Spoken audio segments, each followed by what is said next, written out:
गड़ा धन। कोशिश करने वालों की कभी हार नहीं होती। इस बात का अनुभव हम अपने जीवन में ले सकते हैं। दीवार पर चढ़ने वाली चींटी को ही देख लो। कई बार फिसलने के बावजूद वह हार नहीं मानती और अंत में सफल हो जाती है।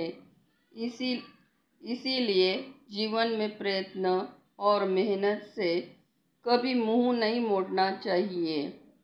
प्रस्तुत पाठ में हमें यही समझाने की कोशिश की है कि मेहनत से ही धन, मान, सम्मान आदि पाया जा सकता है। आलस मनुष्य का सबसे बड़ा शत्रु है। आलसी मनुष्य जीवन में कुछ भी प्राप्त नहीं कर सकता। परिश्रम के बिना कुछ भी संभव नहीं है। इस बात को हमें पाठ के माध्यम से समझेंगे। पाठ का सारांश। किसान की चिंता। रामदीन नामक एक किसान था। उसके 4 आलसी बेटे थे। रामदीन को उनके भविष्य की चिंता सताती थी। पत्नी द्वारा उपाय सुझाना। रामदीन की पत्नी ने उपाय सुझाया, जिस पर रामदीन ने अमल किया। चारों बेटों को बुलवाकर समझा दिया कि वे तीर्थ यात्रा पर जा रहे हैं। खेत में गड़ा धन गाड़कर रखा है, जरूरत पड़ने पर निकाल लेना। चारों खुश थे कि अब उन्हें टोकने वाला कोई नहीं होगा। बेटों द्वारा खेत की खुदाई। कुछ दिन आराम से बीत गए। घर में धन धान्य खत्म होने आया। इसीलिए चारों ने रात में खेत की खुदाई की। 2-3 रातें खुदाई करने पर भी कुछ न मिला तो निराश होकर घर लौटे। खेत में बीज बोना। रामदीन के परम मित्र हरिनाथ ने उन्हें खेत में बीज बोने की सलाह दी। उन्होंने बीज बोए, जिन्हें अंकुरित होते देख चारों में उत्साह जागा। उन्होंने पौधे की देखभाल की और फसल बाजार में बेचने की तैयारी में लग गए। रामदीन की सलाह। रामदीन तीर्थ यात्रा से लौट आए। बारे में फसल देखकर उन्होंने बच्चों से कहा, यही तो था खेत में गड़ा धन। चारों बेटे समझ गए कि परिश्रम करने पर ही धन पाया जा सकता है। तो चलो बच्चों, हम पाठ पढ़ेंगे। गड़ा धन। सुंदरपुर गांव में रामदीन नामक किसान रहता था। उसके 4 बेटे थे। रामदीन स्वयं तो बहुत परिश्रमी था, पर उसके 4 बेटे आलसी थे। हर समय इधर उधर बैठकर गप्पे मारा करते थे। रामदीन उनके इस अल्लड़पन से परेशान था।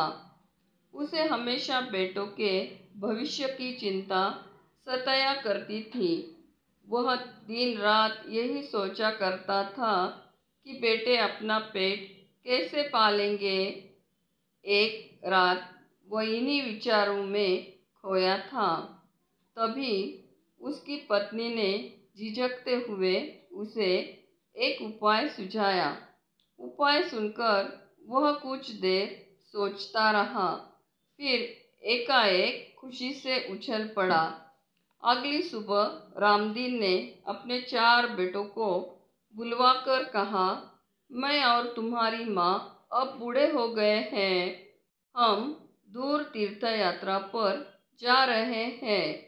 मैंने खेत में धन गाड़कर छिपा रखा है। यदि कोई ज़रूरत पड़े तो उसे निकालकर उपयोग कर लेना। गड़े हुए धन की बात सुनकर बेटे खुश हो गए और उन्होंने अपने पिताजी को खुशी खुशी तीर्थ यात्रा पर जाने के लिए कह दिया। वे मन ही मन खुश हो गए कि अब कुछ दिनों तक पिताजी का बंधन भी उन पर नहीं होगा। रामदीन के जाने के बाद कुछ दिनों तक तो सब कुछ सामान्य चलता रहा, पर उसके बाद पास का धन और घर का धान्य समाप्त होने लगा। अब चारों भाइयों को चिंता हुई। उन्हें अपने पिताजी की कही बात याद आ गई कि जरूरत पड़ने पर खेत में गड़ा धन निकाल लेना। उन्होंने रात के समय खेत की खुदाई का काम आरंभ किया।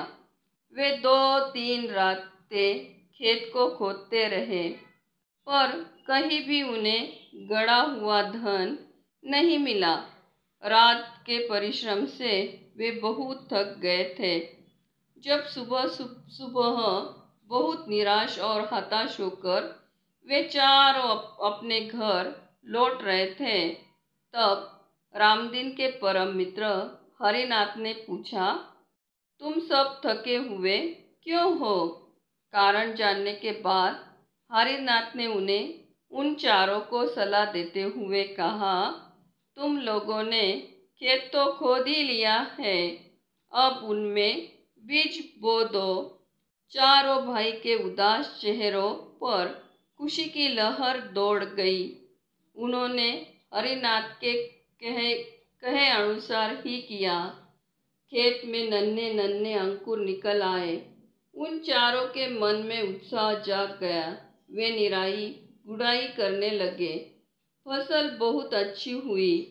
हरिनाथ काका को धन्यवाद देकर वे फसल को बाजार में बेचने के लिए ले जाने की तैयारी में जुट गए। उसी समय तीर्थ यात्रा से रामदीन और उसकी पत्नी लौट आए। माता पिता के आते ही बेटों ने उनके चरण स्पर्श किए। गाड़ी में लदे फसल के बोरे देखकर रामदीन ने कहा, अब तुम्हें खेत में गड़े धन का राज समझ में आ गया होगा। चारों ने सिर हिलाकर स्वीकार किया और कहा, हाँ पिताजी, अब हम यह भी समझ गए कि जीवन में परिश्रम के बिना कुछ भी संभव नहीं है। परिश्रम से ही धन कमाया जा सकता है। बोध, जीवन में परिश्रम के बिना कुछ भी संभव नहीं है। शब्दार्थ: गड़ा, जमीन में छिपा हुआ। धन, संपत्ति, परिश्रमी, मेहनती, अल्लड़पन, मनमौजी, उपाय, इलाज। झिझकना, संकोच करना। धान्य, अनाज, आरंभ, शुरुआत। परम मित्र, प्रिय मित्र। हताश, निराश, निराई गुड़ाई। पौधे के आसपास उगी हुई घास आदि को खोदकर हटाना। चरण स्पर्श, पैर छूना। प्रणाम करना। राज, रहस्य, स्वीकार करना, मान लेना। स्वाध्याय कक्षा 5वीं, विषय हिंदी, पाठ 10वां, गड़ा धन। एक कोष्ठक में से उचित शब्द चुनकर रिक्त स्थानों की पूर्ति करो। गप्पे, तीर्थयात्रा, खुदाई, उत्साह, परिश्रम। 1. उन्होंने रात के समय डैश डैश का काम आरंभ किया। उन्होंने रात के समय खुदाई का काम आरंभ किया। 2. चारों बेटे इधर उधर बैठकर डैश डैश मारा करते थे। चारों बेटे इधर उधर बैठकर गप्पे मारा करते थे। 3. हम दूर डैश डैश पर जा रहे हैं। हम दूर तीर्थ यात्रा पर जा रहे हैं। 4. चारों के मन में डैश डैश जाग गया। चारों के मन में उत्साह जाग गया। 5.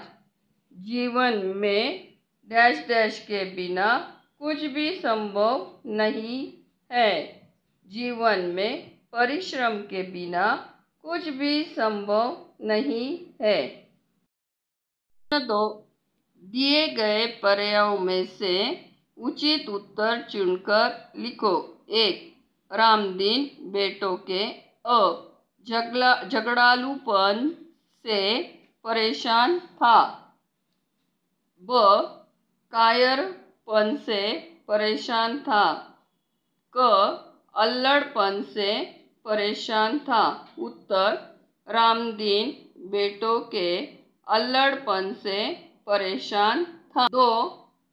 गड़े धन की बात सुनकर बेटे चिंतित हो गए। ब. बेटे खुश हो गए। क. बेटे हैरान रह गए। उत्तर: गड़े धन की बात सुनकर बेटे खुश हो गए। 3. तुम लोगों ने खेत तो खोद ही लिया है, अब उसे यूं ही छोड़ दो। ब. अब उसे पानी से भर दो। क. अब उसमें बीज बो दो। उत्तर: तुम लोगों ने खेत तो खोद ही लिया है, अब उसमें बीज बो दो। 4. माता पिता के आते ही बेटों ने उनके चरण स्पर्श किए। ब. उन्हें बुरा भला कहा। क. उनसे शिकायत की। माता पिता के आते ही बेटों ने उनके चरण स्पर्श किए। प्रश्न 3. सही विधान के सामने सही चिन्ह का और गलत विधान के सामने गलत चिन्ह लगाओ। 1. रामदीन परिश्रमी किसान था। सही। 2. रामदीन को अपनी पत्नी की चिंता रहती थी। गलत। 3. एक मित्र ने रामदीन को तीर्थ यात्रा पर जाने का उपाय सुझाया। गलत। 4. चारों भाइयों ने हरिनाथ की सलाह नहीं मानी। गलत। 5. फसल बहुत अच्छी हुई। सही। 6. गड़े धन का राज बेटों की समझ में आ गया। सही। 7. जीवन में परिश्रम ही सब कुछ है। सही। प्रश्न 4. निम्नलिखित प्रश्नों के उत्तर एक एक वाक्य में लिखो। 1. रामदीन के बेटे कैसे थे? उत्तर: रामदीन के बेटे बहुत आलसी थे। 2. बेटे क्या सुनकर खुश हुए? उत्तर: बेटे खेत में गड़े हुए धन की बात सुनकर खुश हो गए। 3. रामदीन को किसकी चिंता सताया करती थी? उत्तर: रामदीन को अपने बेटों के भविष्य की चिंता सताया करती थी। पत्नी ने रामदीन को कहाँ जाने का उपाय सुझाया? पत्नी ने रामदीन को तीर्थ यात्रा पर जाने का उपाय सुझाया। 5. बेटों ने खेत की खुदाई क्यों आरंभ की? उत्तर: बेटों ने गड़ा हुआ धन पाने के लिए खेत की खुदाई आरंभ की। प्रश्न 5. निम्नलिखित प्रश्नों के उत्तर लिखो। 1. रामदीन परेशान क्यों था? उत्तर: रामदीन के चारों बेटे बहुत आलसी और अल्लड़ थे। वे हर समय इधर उधर बैठकर गप्पे मारा करते थे। इसीलिए रामदीन अपने बेटों के भविष्य को सोचकर परेशान था। दो तीर्थ यात्रा पर जाते समय रामदीन ने बेटों से क्या कहा? तीर्थ यात्रा पर जाते समय रामदीन ने बेटों से कहा कि मैंने खेत में धन गाड़कर छिपा रखा है। यदि कोई ज़रूरत पड़े तो उसे निकालकर उपयोग कर लेना। 3. चारों भाइयों को पिता की कौन सी बात याद आई? चारों भाइयों को पिता की खेत में गड़ा धन निकाल लेने की बात याद आई। 4. चारों भाइयों के मन में उत्साह कब जागा? उत्तर, हरिनाथ की बात मानकर चारों भाइयों ने खेत में बीज तो बो दिए। कुछ समय बाद उनमें से अंकुर निकल आए। उन्हें देखकर चारों भाइयों के मन में उत्साह जागा। तो बच्चों, आपने गड़ा धन पाठ पढ़ा है। इसी पाठ के आधार पर अब हम कहानी लेखन करेंगे। कहानी लेखन। एक राजा, दुश्मन के किले को जीतने की इच्छा, कई बार कोशिश करना, सफल न होना, निराश हो जाना, कमरे की दीवार पर एक चींटी को चढ़ते और गिरते देखना, अंत में चींटी का दीवार पर चढ़ना, राजा को सबक मिलना, किले को जीतना, प्रयत्न से सफलता। एक राजा था। वह दुश्मन के किले पर कब्जा करना चाहता था। उसने कई बार हमला किया, लेकिन उसे सफलता नहीं मिली। वह निराश हो गया। एक दिन वह अपने कमरे में बैठा था। कमरे के एक कोने में उसने एक चींटी को दीवार पर चढ़ते देखा। चींटी दीवार पर चढ़ती और गिरती जाती थी।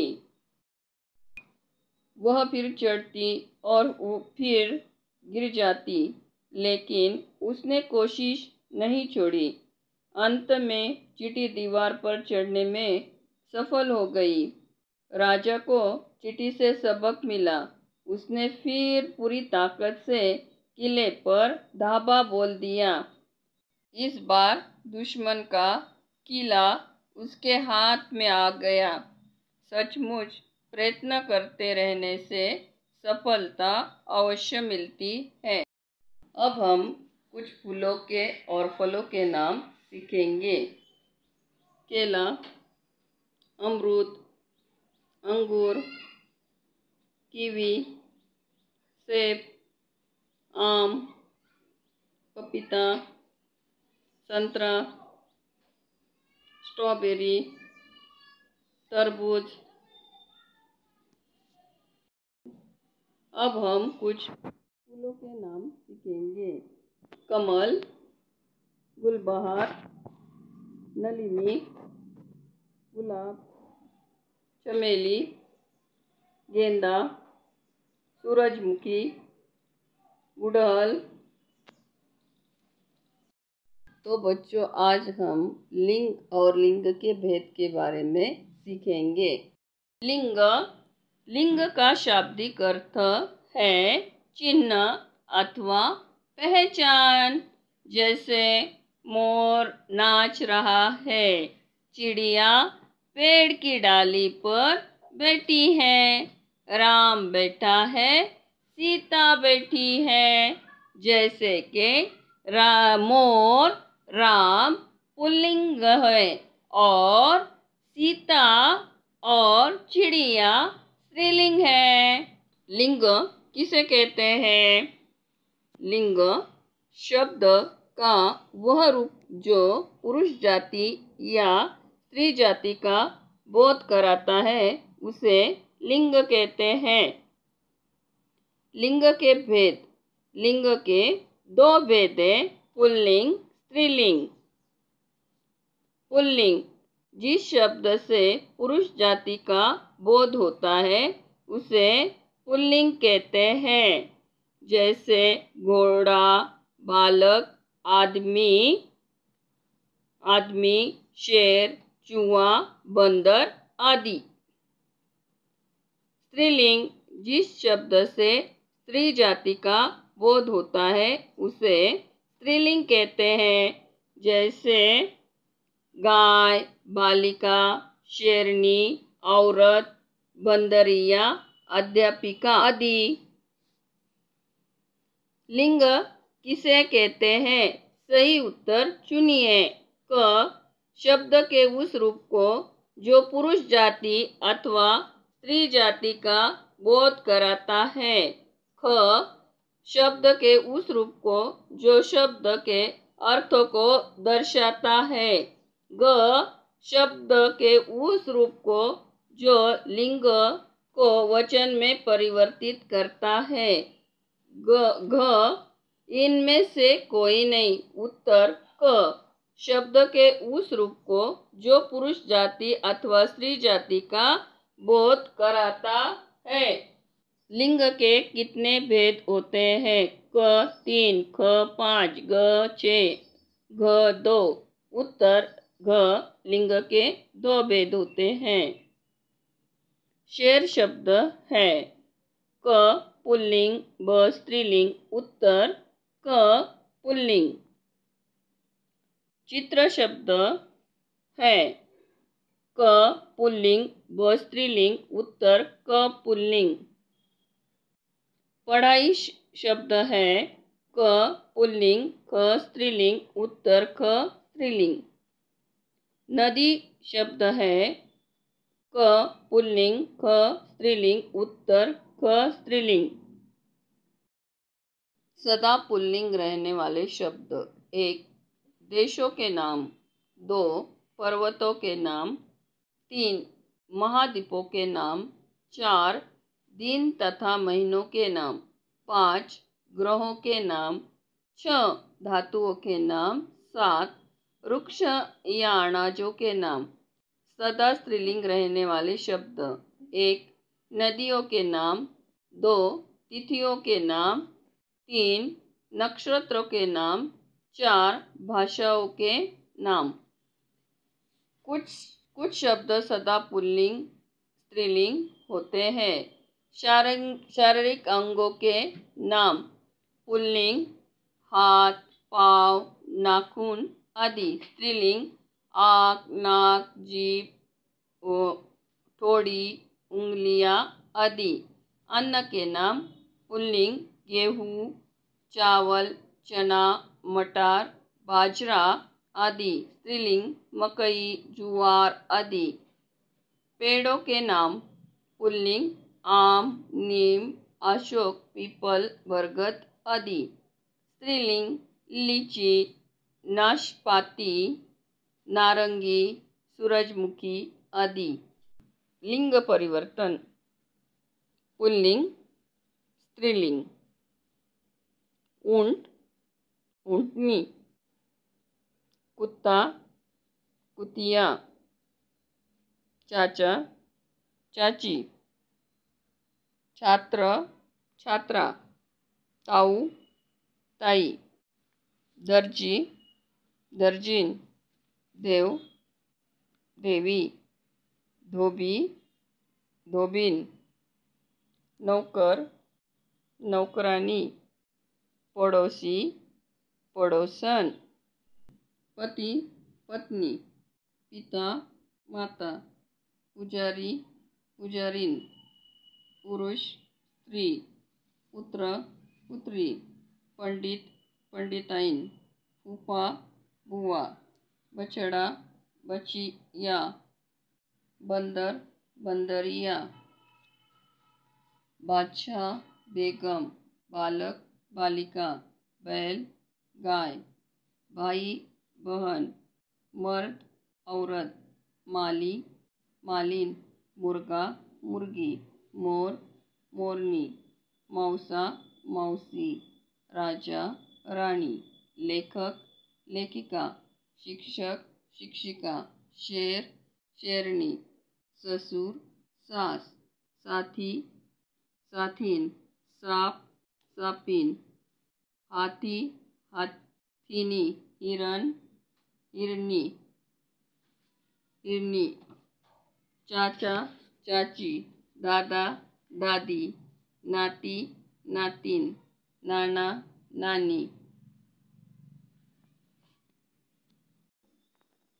नीचे दिए गए चित्रों के सामने उनके पुल्लिंग और स्त्रीलिंग रूप लिखिए।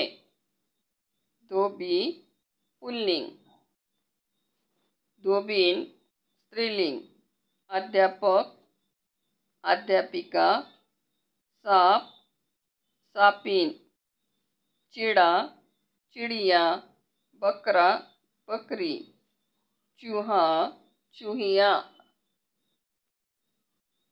पुल्लिंग तथा स्त्रीलिंग शब्दों के जोड़े मिलाइए। आदमी औरत, सेठ सेठानी, गायक गायिका, छात्र छात्रा, हाथी हाथिनी। दिए गए शब्दों को समझकर सही स्थान पर लिखिए। कलम, माला, मेज, पेड़, कपड़ा, चाबी, कमरा, बंदर। पुल्लिंग बंदर, पेड़, कमरा, कपड़ा। स्त्रीलिंग चाबी, माला, मेज, कलम। दिए गए वाक्य में लिंग की सही क्रिया जोड़िए। क माँ खाना बना डैश डैश रहा है रही है। उत्तर माँ खाना बना रही है। ख राहुल विद्यालय डैश डैश जाएगा जाएगी। सही उत्तर राहुल विद्यालय जाएगा। ग अध्यापिका कक्षा में डैश डैश आई आया। सही उत्तर अध्यापिका कक्षा में आई। घ कौवा काव काव कर रहा कर डैश डैश रहा रही रहा। सही उत्तर कौवा काव काव कर रहा है। ड गुलाब डैश डैश खिल गया खिल गई। सही उत्तर गुलाब खिल गया।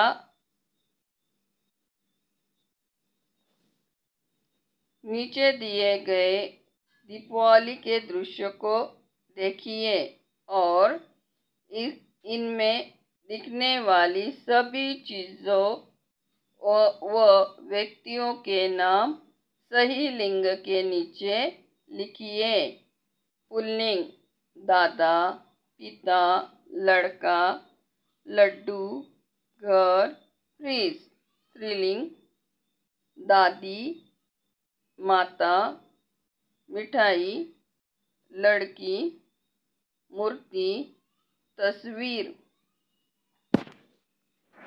तो बच्चों, आपको लिंग की परिभाषा, लिंग के भेद, इसकी पहचान हो चुकी है। साथ ही साथ इसके स्वाध्याय का अध्ययन किया है।